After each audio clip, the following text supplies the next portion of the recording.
নবম সংসদ নির্বাচনে আওয়ামী লীগ ক্ষমতায় আসার পর আদালতের এক রায়ের মাধ্যমে তত্ত্বাবধায়ক সরকারের বিধান বাতিল হয়, আনা হয় সংবিধানের পঞ্চদশ সংশোধনী। সোমবার এই সংশোধনী বাতিল চেয়ে রিটের শুনানি হয় উচ্চ আদালতে। শুনানি শেষে সংবিধানটি কেন অবৈধ হবে না তা জানতে চেয়ে ৮ সপ্তাহের রুল জারি করেন হাইকোর্ট। স্বেচ্ছাচারিতা ও জালিয়াতির মাধ্যমে এ সংশোধনীটি করেছিল শেখ হাসিনা সরকার বলে দাবি করেন রিটকারীদের অন্যতম সুজন সম্পাদক বদিউল আলম মজুমদার। পঞ্চদশ সংশোধনী পাশ করা হয়েছে সম্পূর্ণ স্বেচ্ছাচারিতার ভিত্তিতে এবং মিথ্যাচার জালিয়াতির মাধ্যমে। সংসদে একটা বিশেষ কমিটি, সংসদ কমিটি একটা বিশেষ কমিটির সুপারিশ, সেটা সংসদে যাওয়ার কথা প্রধানমন্ত্রী নাকচ করে দিয়েছিলেন। এটা সেপারেশন অফ পাওয়ার্সের ভায়োলেশন।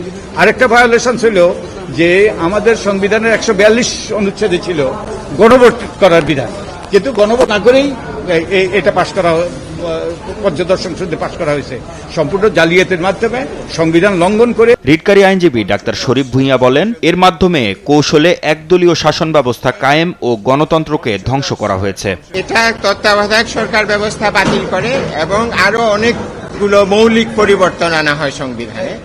এর মধ্যে যেমন একটা উল্লেখযোগ্য হচ্ছে ৭ ধারার পরিবর্তন, যার মাধ্যমে পরবর্তী সংসদগুলোর সংবিধান সংশোধন করার ক্ষমতাকে গুরুতরভাবে খর্ব করা হয় এবং এটা জনগণের যে সুপ্রিমেসি, জনগণের যে সর্বোচ্চ অধিকার রাষ্ট্রের ব্যাপারে, সেটাকে গুরুতরভাবে খর্ব করে। অ্যাটর্নি জেনারেল বলেন, এই সংশোধনের মধ্য দিয়ে গণতন্ত্রহীনতার দিকে যায় বাংলাদেশ। এই বেসিক স্ট্রাকচারে হিট করেছে পঞ্চদশ সংশোধনী, সংবিধানের মৌলিক কাঠামোটা পরিবর্তন করে দিয়েছে। এই সংশোধনের মধ্য দিয়ে গণতন্ত্রহীনতার দিকে বাংলাদেশ এগিয়েছে। এই সংশোধনের মধ্য দিয়েই বাংলাদেশের বিচার ব্যবস্থায় এক ধরনের হস্তক্ষেপের পরিস্থিতি তৈরি হয়েছে সরকারের।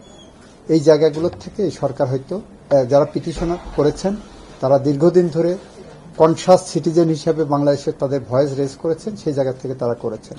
আমরা এটা এক্সামিন করে দেখব। হাইকোর্টের অবকাশকালীন ছুটির পর রিটটির চূড়ান্ত নিষ্পত্তি হবে বলে আশা প্রকাশ করেছেন আইনজীবীরা।